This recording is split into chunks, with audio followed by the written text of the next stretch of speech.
দিনটা ছিল 14ই ফেব্রুয়ারি।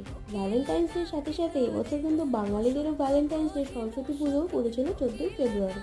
যাই হোক, তোমরা সরস্বতী বন্দনার সাথে সাথে প্রেম বন্ধনটা কেমন করলে সেটা কিন্তু জানাতে ভুলো না। আমার হাজব্যান্ড সকালবেলায় বেরিয়ে গিয়েছিল শুটিংয়ে, তারপর দেখি মামনিও খিচুড়ি বসিয়ে দিয়েছে আর কি।